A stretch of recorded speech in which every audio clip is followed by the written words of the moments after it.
It wasn't that long ago that Trayvon Walker went number one in the NFL draft, but if you've noticed lately, the franchise that is drafting Georgia players really more than anybody else is the Packers. And the most interesting thing that was said this week, or excuse me, after the draft was what the Packers GM had to say about Georgia's practice. Listen to this.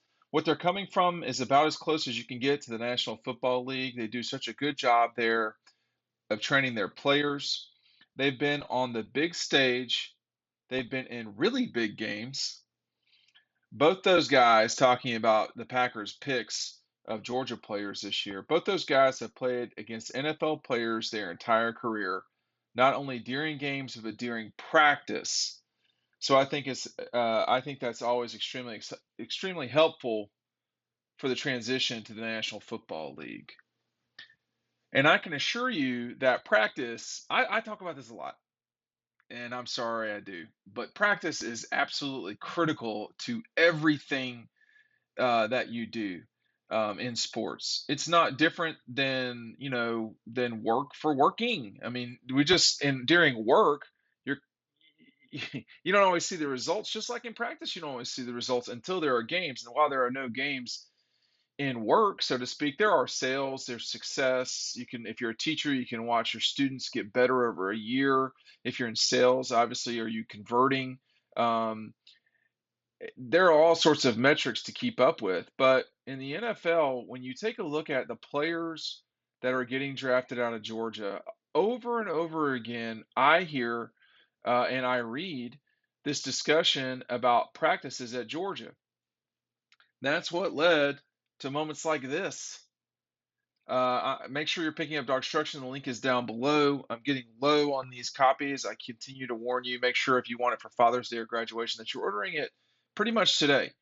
But I'll tell this anecdote. I was back where I went to college and played for 4 years, and I remember how brutal the practices were. I mean, they were anybody that played with me can back me up, and anybody, and even people that didn't saw the ramifications of the practices at times.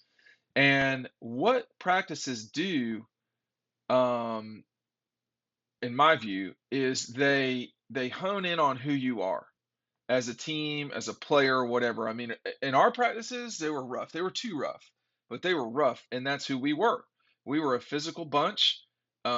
We unfortunately got into foul trouble because I think we practiced too physically rather than be more disciplined with things, although coach would pull what was left of his hair out at times.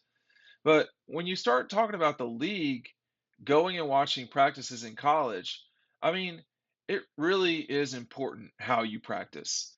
And and one thing I talk about actually in dog instruction, leading up to the Michigan game, was that there was no, I mean, Georgia's um, Georgia's coaches weren't super pumped up about the practices they had against Michigan, as I recall. Georgia's coaching staff thought the Dogs were the better team. The concern was about if Michigan could play as well as Alabama had in the SEC championship game. "Quote: They are good enough to beat us if they play really well, and we don't," one assistant said before the trip to South Florida. And practices aren't the end all be all again, but you don't want Kirby Smart talking about how you're not having good practices anytime. And he said that during the Charleston Southern week. And I think personally that didn't help them get ready for the Alabama game, which came in due time. But on the whole, what the Packers GM is talking about here when he says they're coming from about as close as you can get to the National Football League. They do such a good job there training their players. He's saying that the entire program at Georgia is built similar as you can get in college to the NFL. Now, keep in mind, these are two very different things. College football is not at all the NFL. I mean, the NFL, there's all sorts of stuff that you have to handle yourself. In college, that's not as much, right? I mean, there's a lot less, there's a lot taken away from you that you got to handle. But in the NFL, your singular focus is professional football, and you are a professional. There's essentially office hours, right? and you have to know how to treat your body and all these things. All that stuff's being talked about and dealt with inside Bud Smear at Georgia.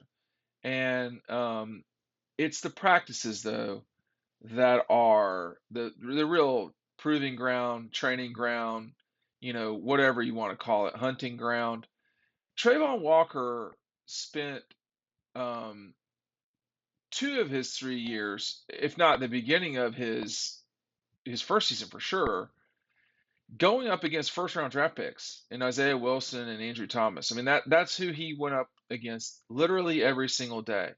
So that he will go up against a starting NFL tackle or a first round draft pick, which not all tackles in the league are first round guys. I mean, that's not going to be a big deal to Trayvon. He's already dealt with that. When you're talking about George Pickens, I mean, he went up against Eric Stokes at the Packers every single day in practice when they were both healthy. It's just what it was. One of the most aggravated times I remember very clearly in my college experience, our best player, there's someone signing up with DAWGSTRUCTION. We'll get you the book out tomorrow in the morning. Thank you. Um, you can pick that up down below.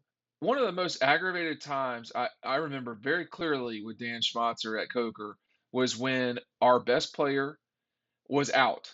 He'd gotten hurt. And our best defender had also gotten hurt. And a backup for our best player had gotten hurt. And typically our practices were our best player getting harassed the entire time by our best defender. I mean, Tony would get all in Dan. It was constant. And that was really good practice for Dan, who was our best player, because Dan was going to get harassed no matter what. Coach was really not happy that week. But he knew what we kind of didn't, which was we're not getting ready for the next game. At Georgia, they don't have a Dan and Tony problem. They have they're if someone's hurt, a very good player, a potential first round draft pick, um, which is not a stretch at Georgia, is possibly the next person to play.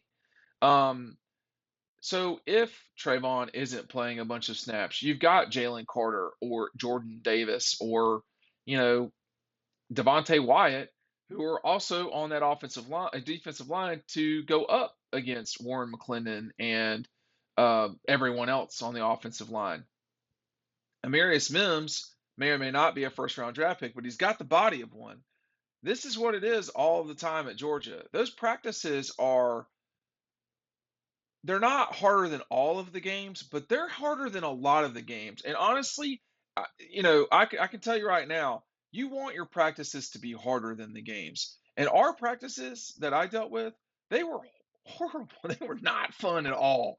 But when it came time to go on the road, or when it was time to get physical, or it was time to make the right play, we knew how to do that and we had success. And Coach Schmatzer's career at Coker, particularly in the 90s before some things changed, showed that. At Georgia, you're seeing that too. You're seeing man on man fights for and deep competitions with the dogs. And NFL GMs are noticing, and it's paying off for players. They're getting drafted in the first round. And it's not a surprise to the GM at the Packers. Thanks for watching. We'll see you on the website.